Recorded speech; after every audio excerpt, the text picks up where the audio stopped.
दोस्तों ये बात तो आप लोग जान रही हो कि इन दिनों हर एक सोशल मीडिया प्लेटफॉर्म पर एक खबर काफी वायरल हो रही है कि भाई बहुत जल्दी ही रीमेक वुड का रीमेक वर्ल्ड वाला जो कॉन्सेप्ट है वो पूरी तरीके से धराशायी हो जाएगा। यानी कि भैया रीमेक वर्ल्ड के लिए कब्र खोदना शुरू कर दिया है उस वर्ल्ड ने, जो कि भैया अब तक हमारी रीमेक वुड को भैया रीमेक फिल्में बनाने का कॉन्सेप्ट देती रही है। यानी कि भैया पहले चस्का लगाया गया कि भाई आप हमारी फिल्मों को अपने माध्यम से भैया प्रमोट करो अपने मार्केट में। जब ऑडियंस को ये बात पता चल जाएगी कि भाई ये जो फिल्म है जो कि भैया इस रीमेक वुड के द्वारा बनाया गया है, ये फिल्म तो असल में भैया इस इंडस्ट्री के माध्यम से बनाई गई थी। यानी कि भैया पता ही नहीं चला हमारे रीमेक वुड के रीमेक वुडियो को कि भैया कब उनके पैरों तले जमीन जो थी वो खिसक गई। यानी कि भैया इन दिनों एक फिल्म की चर्चा हर एक सोशल मीडिया प्लेटफॉर्म पर काफी जोरों शोरों से हो रही है कि भाई कौन सी फिल्म है ये अला वैकुंठपुरा मुल्लू, जिसको लेकर खबरों का बाजार गर्म हो गया है, जिसको लेकर ये बात कही जा रही है कि भैया जैसे ही ये फिल्म भैया बॉलीवुड के सर्किट में एंट्री मारेगी कि ये फिल्म बॉलीवुड के उस कॉन्सेप्ट को पूरी तरीके से धराशायी कर देगी जिसके बल पर आज बॉलीवुड मोटा पैसा कमा रही थी। दोस्तों आपको तो पता ही है कि इन दिनों भैया लंबी लिस्ट है बॉलीवुड के हाथों में भैया रीमेक फिल्मों की, और भाई यही जो ताकत थी बॉलीवुड की अब वो बॉलीवुड की सबसे बड़ी कमजोरी बन चुकी है। तो भाई क्यों अला वैकुंठपुरा मुल्लू को लेकर इतनी चर्चाएं हो रही हैं, इस बात को समझने के लिए आपको थोड़ा सा इतिहास में जाना पड़ेगा। तो भाई ये इतिहास क्या है, चलिए मैं आपको बताता हूं। तो दोस्तों इस इतिहास की शुरुआत होती है 2020 से, यानी कि भैया 12 जनवरी 2020 को अला वैकुंठपुरा मुल्लू की एंट्री हुई थी बॉक्स ऑफिस पर, और भाई एक रीजनल लैंग्वेज के माध्यम से। यानी कि भैया इस फिल्म को भैया टॉलीवुड में रिलीज किया गया था वहीं के रीजनल लैंग्वेज में, और इस फिल्म ने रीजनल लैंग्वेज में एंट्री मारते हुए बॉक्स ऑफिस पर जो कमाई किया था उसी को देखने के बाद ये बात कही जा रही है। यानी कि इस फिल्म का जो टोटल बजट उस वक्त बताया गया था वो अप्रोक्स 120 करोड़ था, और भाई इस फिल्म ने जो कलेक्शन किया था इंडिया से, यानी कि इस फिल्म का जो ग्रॉस कलेक्शन रहा इंडिया से तो भैया वो था 233 करोड़, और इस फिल्म ने ओवरसीज से उस वक्त केवल भैया एक ही लैंग्वेज में कमा लिया था भाई वर्ल्ड वाइड 269 करोड़ 35 लाख रुपए। यानी कि भैया 269 करोड़ 35 लाख का बिजनेस इस फिल्म ने वर्ल्ड वाइड किया था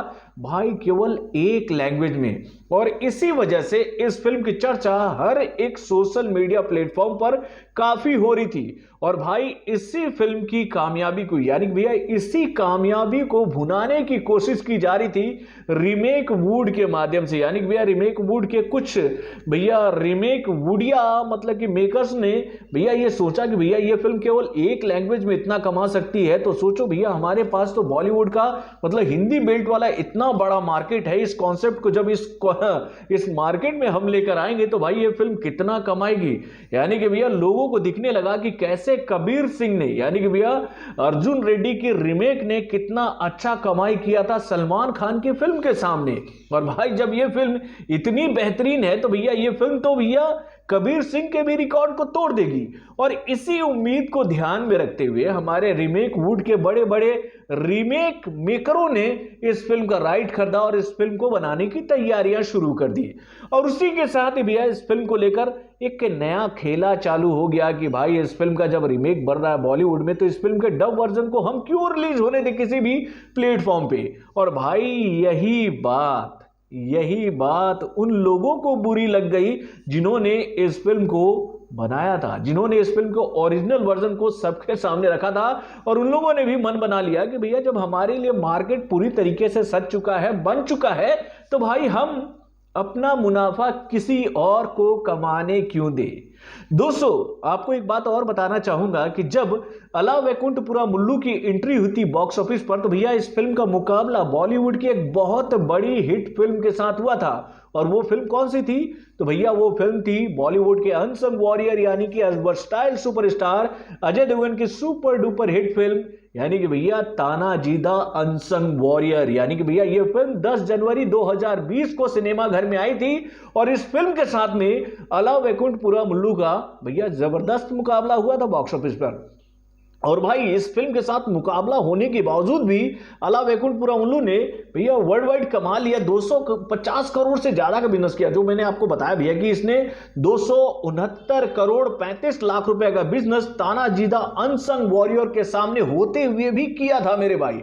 और उस वक्त तानाजी द अनसंग वॉरियर ने कितनी की कमाई की थी? तो भैया वो आंकड़ा था भैया इंडिया का जो ग्रॉस कलेक्शन रहा इस फिल्म का वो आंकड़ा था 325 करोड़ का। यानी कि 325 करोड़ का बिजनेस इस फिल्म ने किया था केवल इंडिया से। और इस फिल्म को ओवरसीज से जो कलेक्शन मिला था वो था 36 करोड़ का। यानी कि भैया इस फिल्म ने 350 करोड़ से ज्यादा का बिजनेस किया था वर्ल्ड वाइड। लेकिन यहां सोचने वाली बात यह है कि भाई इस फिल्म को तो भैया इंडिया में भी पूरे वाइड रेंज पर रिलीज किया गया था, क्योंकि भैया इस फिल्म को इंडिया में जो स्क्रीन मिले थे वो संख्या थी 3880 की और ओवरसीज में इस फिल्म को 660 स्क्रीन मिले थे। यानी भैया वर्ल्ड वाइड ये जो फिल्म है वो 4540 स्क्रीन पर रिलीज की गई थी। और भाई इतने बड़े स्केल पर जब तानाजी द अनसंग वॉरियर को रिलीज किया गया था और उसी वक्त अल्लू अर्जुन ने अपने जबरदस्त परफॉर्मेंस के माध्यम से, अपने बेहतरीन कॉन्सेप्ट के माध्यम से इस फिल्म को कड़ा मुकाबला देते हुए 200 करोड़ का आंकड़ा केवल इंडिया से ही पार किया था।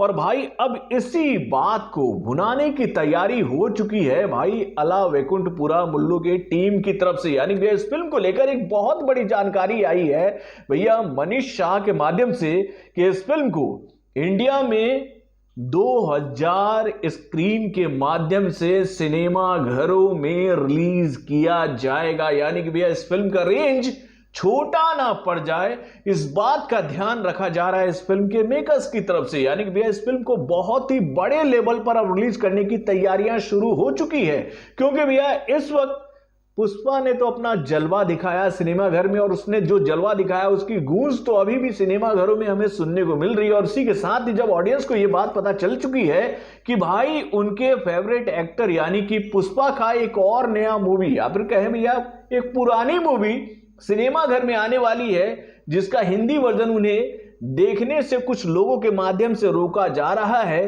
तो भाई इस बात को ध्यान में रखते हुए अब जो ऑडियंस है वो भी कमर कस चुकी है कि भाई हम तो ओरिजिनल वर्जन को ही देखेंगे, हम भैया रीमेक वर्जन को नहीं देखेंगे, हम तो भैया अला वैकुंठपुरा मुल्लू को ही देखने जाएंगे।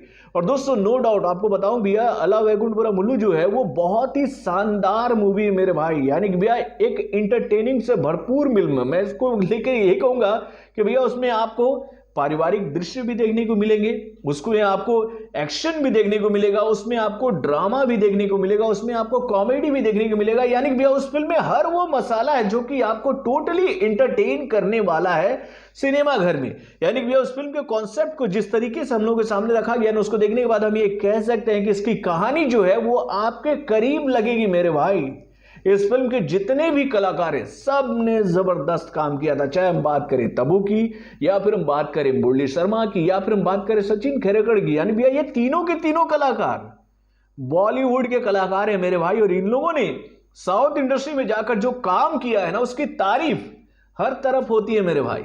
तो दोस्तों नो डाउट अला वैकुंठपुरा मुल्लू को भैया 2000 स्क्रीन पर रिलीज किया जा रहा है, तो इसका मतलब ये बात क्लियर हो चुकी है कि ये फिल्म पुष्पा के रेंज पर ही रिलीज होने वाली है सिनेमा घरों में। और भाई यह फिल्म वाकई में आपका दिल जीतने के लिए पूरी तरीके से तैयार है। यानी कि भैया मार्केट पूरी तरीके से सज चुका है और इस मार्केट को खुद हमारे रीमेक वुड के बड़े बड़े रीमेक मीडिया डायरेक्टरों ने तैयार किया है। तो भैया कहते हैं ना, और लो मजा मुफ्त का मजा लो, पका पकाया खाने की तो तुम लोगों को आदत थी मेरे भाई।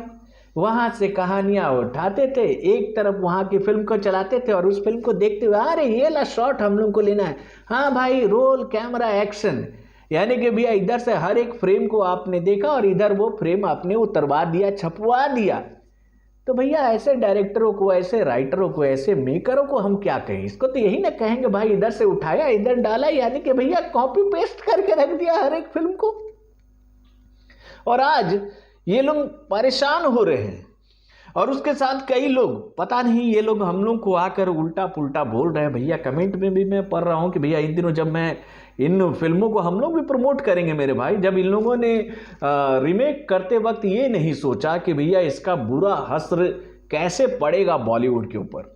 भैया यहां पर तो एक ही बात हम कहना चाहेंगे कि जो भैया बॉलीवुड के बड़े बड़े मेकर्स हैं उनको तो कोई फर्क नहीं पड़ने वाला है, क्योंकि वो अपना पैसा चाहे यहां के फिल्मों में लगाए या फिर जाकर वो साउथ की फिल्मों में लगाए, वो तो वहां से मुनाफा कमा लेंगे, उनका बिजनेस वहां से भी चलता रहेगा। लेकिन यहां के कलाकारों के लिए तो भैया अब खतरे की घंटी बज चुकी है, यानी कि भैया वो इन मेकरों की बातों में आकर रीमेक पर रीमेक फिल्में करते चले गए और उन्होंने पूरी तरीके से जो यहां का जो मार्केट था, जो बॉलीवुड का मार्केट था, वो थाली में सजा कर रख दिया भैया एक ऐसे क्रिएटिव मार्केट के हाथ में जिनके पास में इन दिनों बेहतरीन कामों की एक लंबी लिस्ट है।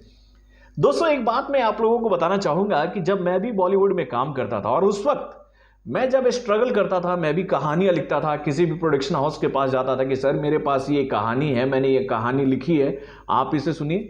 तो उस वक्त हम लोगों को क्या कहा जाता था मालूम है? तुम्हारे पास शाहरुख है क्या? तुम्हारे पास सलमान है क्या? तुम अक्षय कुमार को ला सकते हो क्या? तुम सलमान खान को ला सकते हो क्या? अरे भैया हम अगर इतने बड़े प्रोड्यूसर होते, हम इतने बड़े मेकर होते, हमारे पास इतना पैसा होता तो हम आपके पास काम क्यों मानने आते? हम तो अपनी प्रतिभा आप लोगों के सामने दिखाने गए थे कि भैया हमारे पास भी अच्छी कहानियां हैं, एक बार आप सुनो तो। और वो लोग इतने निष्ठुर, इतने कठोर और इतना मतलब बताएं कि भैया अपने गोल में रहने वाले लोग होते थे ना कि वो आउटसाइडरों को मौका देते ही नहीं थे भाई। कई सारे प्रोडक्शन हाउस या फिर कहें भैया 99.9% जो प्रोडक्शन हाउस ने, वहां पर हम जैसे लोगों की एंट्री बिल्कुल नहीं थी। और आज ये जो हो रहा है ना बॉलीवुड के साथ, मुझे वाकई में बहुत ही खुशी हो रही है इस बात की कि भैया इस बॉलीवुड के साथ ऐसा होना चाहिए था, जो कि भैया टैलेंटेड लोगों को मौका नहीं देते हैं। भाई मैं खुद के लिए नहीं बोलूंगा, मेरे जैसे बेहतरीन बेहतरीन राइटरों को मैं जानता था, यानी कि भैया एक से बढ़कर एक राइटरों से मेरी भी जान पहचान थी, जिनकी कोई पहचान बॉलीवुड में नहीं थी। वो अच्छा लिखते थे, उनके पास अच्छी कहानियां थी, लेकिन उनको भी मौका नहीं मिलता था। भाई हम अपने आप को, खुद को नहीं बोलेंगे कि भैया हम बहुत बड़े राइटर थे, लेकिन मेरे नजर में मुझसे भी बेहतरीन राइटर थे, उनके पास अच्छी अच्छी कहानियां थी, लेकिन उनको भैया मौका ही नहीं दिया इन लोगों ने। इन लोगों को तो भैया पका पकाया खाने की आदत थी कि भैया जो प्री प्रोडक्शन का जो कॉस्टिंग है वो बच जाएगा रीमेक फिल्म में। भैया हम लोगों ने तो फिल्म पूरा देख लिया था बैठे बैठे, यह तो छापना है, छापो, अब छापो, मजा आएगा। तुम लोगों ने जो किया है ना भाई, इन्हीं लोगों की करने की वजह से मैं बॉलीवुड छोड़कर, क्योंकि वहां पर मरने के दिन आ गए थे मेरे भाई, खाने के प्रॉब्लम हो गए थे। सच्चाई बता रहा हूं, अभी कोरोना की वजह से लोग मतलब दाने दाने को मोहताज हो गए हैं, और वहां पर हम लोग रहकर स्ट्रगल करते हुए कितनी मुश्किल की जिंदगी हम लोगों ने गुजारी है वो हमें पता है। और आज ये हो रहा है ना, मुझे बहुत खुशी हो रही है कि भैया आज साउथ इंडस्ट्री बेहतरीन क्रिएशन के माध्यम से इंडियन ऑडियंस को अच्छे कॉन्सेप्ट देने की तैयारियों में जुट चुकी है, और भाई हमें इस इंडस्ट्री का सपोर्ट करना चाहिए। और दोस्तों आपको बता दूं भैया, अला वैकुंठपुरा मुल्लू जो है वो एक बेहतरीन मूवी है, आप इस फिल्म को देखने जरूर जाना, यह फिल्म आपका दिल जरूर जीतेगी। तो भाई मेरी तरफ से तो बहुत बहुत शुभकामनाएं अल्लू अर्जुन को कि वो इस फिल्म को सिनेमा घर में ला रहे हैं, और उन्होंने एक पैटर्न सेट कर दिया है कि भैया आप अपने फिल्मों का रीमेक मत बनवाओ, उसका डबिंग करवाओ, उसको बॉलीवुड में रिलीज करो, ये फिल्में भी आपको अच्छा खासा मुनाफा देकर चली जाएंगी। तो बॉलीवुड से जुड़े और भी कई सारे खबरों को जानने के लिए हमारे चैनल वार्न जैक्सन को लाइक सब्सक्राइब करना ना भूलिएगा, और मांडिया अपडेट्स को जानने के लिए बेल आइकन को जरूर दबाइएगा।